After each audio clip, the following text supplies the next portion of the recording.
And boy, what a night. What a night. It's, and really kind of who knows? Because so many of the elections were done on electronic voting machines, we can't really be sure. I don't know how it is that the Republicans get away with casting aspersions on our electoral system. Oh, you can't, it's election fraud out there. We got to make it hard for people to vote. You got to have ID because people are fraudulent. But they don't care about the fact that for-profit corporations are tabulating our vote. Oh, that's right. The head of the Diebold, Wally Odell, said that he was going to deliver Ohio for George W. Bush. I had totally forgotten. Well, in any case. So, and we'll be talking about that a little more in the third hour of our program when Brad Friedman drops by and we just get an update on, some of the election problems that we're having in this country. But that said, what happened? What happened yesterday? Probably, the guy who basically ran his entire campaign on taking down Obamacare was Ken Cuccinelli. I find this fascinating. When you kind of dig into the metrics of this, he said that in fact, Cuccinelli said that his entire campaign was about Obamacare. And Terry McAuliffe said that he would have Virginia take the federal Medicaid expansion, which has not happened so far in Virginia because of Governor Ultrasound Bob McDonald and Cuccinelli and company. So, this was the principal thing that this was fought on, that and women's issues, which arguably are almost all health care issues. And so you could say that it was really health care that kicked Ken Cuccinelli out of the governor's mansion. We're still waiting to find out if Mr. Obershane, this is what I find bizarre. Apparently, a lot of people went to the polls and they voted for Terry McAuliffe, the Democrat for governor, but they did not vote for. And Jim, do you know the name of the Democratic nominee for the Attorney General? No, Jim doesn't have that handy. I'm sorry, I don't know it off the top of my head either. I do remember the Republican is Obershane, because he's quite memorable. He's the guy who proposed legislation in 2009 as a state senator that would have required women to turn themselves into the local sheriff within 24 hours of having a miscarriage, and if they fail to do so, they go to prison for a year. Now, that race is going to be recounted. We don't know yet who won. Mark Herring. Herring, like the fish? Or something close, yeah, okay. Mark Herring is the Democrat. And Mark Herring and Mark Obenshane. Is it Mark Obenshane? Yeah, okay. So the two Marks, anyhow.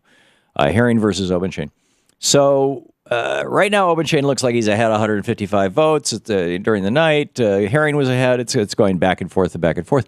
But what it looks like happened in Virginia, and I think that this is a lesson that might be taken nationwide, is that a lot of women who identify themselves these days, now, back during the Kennedy era, they would have identified themselves, this would be largely middle-class and upper-middle-class white women, would have identified themselves as JFK Democrats. They then became Reagan Republicans.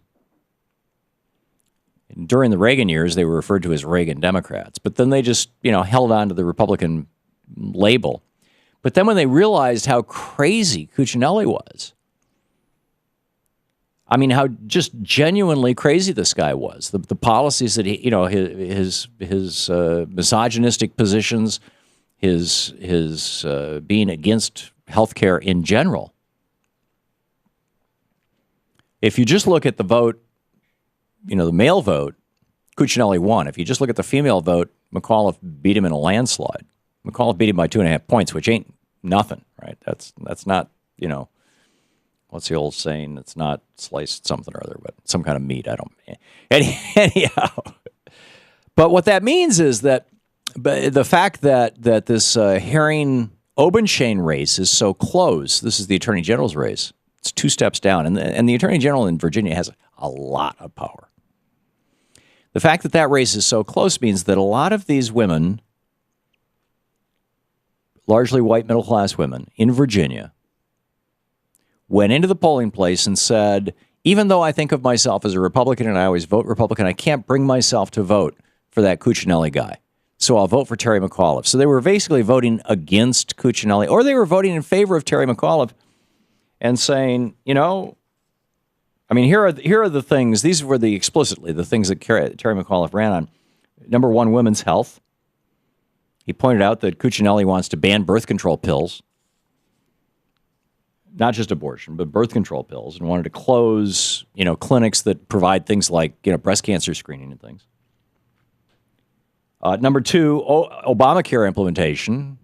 Terry McAuliffe said, he's running on this. Number three, climate science. Ken Cuccinelli is a climate denier, climate change denier, and LGBT equality. So anyhow, the women went into the voting polls and they said, I'm a Republican, but I'm going to vote for this Terry McAuliffe because I agree with him on these positions, and I think Ken Cuccinelli is crazy. And obviously, the amount of advertising necessary to inform them about the positions of the Attorney General candidate was not there because they split their ticket. They voted for the Democrat for governor and the Republican for Attorney General, which is bizarre because the Republican Attorney General is more right-wing than Ken Cuccinelli. But apparently they didn't know it. Okay, minimum wage came out big. It looks like SeaTac Washington will know soon, but it looks like they've voted for a $15 an hour minimum wage. Now, this is where the SeaTac airport is. It's their principal business. But still, that's a big deal, $15 minimum wage. New Jersey voted for a minimum wage. Now, this is where, again, where it gets really interesting when you look at what the voters said versus what the candidate is all about. Chris Christie, the New Jersey State Legislature, which is Democratic, passed an increase in the minimum wage. Chris Christie vetoed it. The legislature couldn't overturn his veto, so the people, citizens, put it on the ballot as a ballot initiative. It got 60% of the vote. And Christie won by a very large margin as well.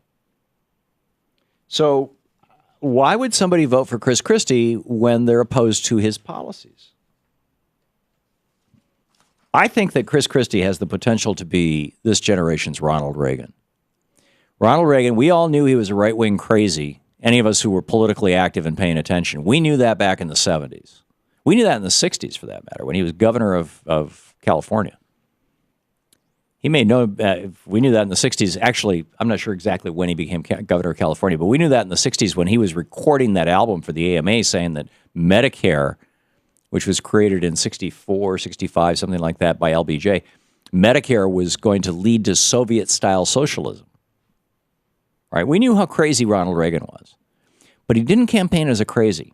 He did the dog whistle stuff, go to Philadelphia, Mississippi, and give your opening speech on states' rights. The hardcore racists, they knew what he was all about. And the hard right wing, they understood what he was all about. But for the average low-information middle America voter, Ronald Reagan campaigned as the nice guy with the big smile.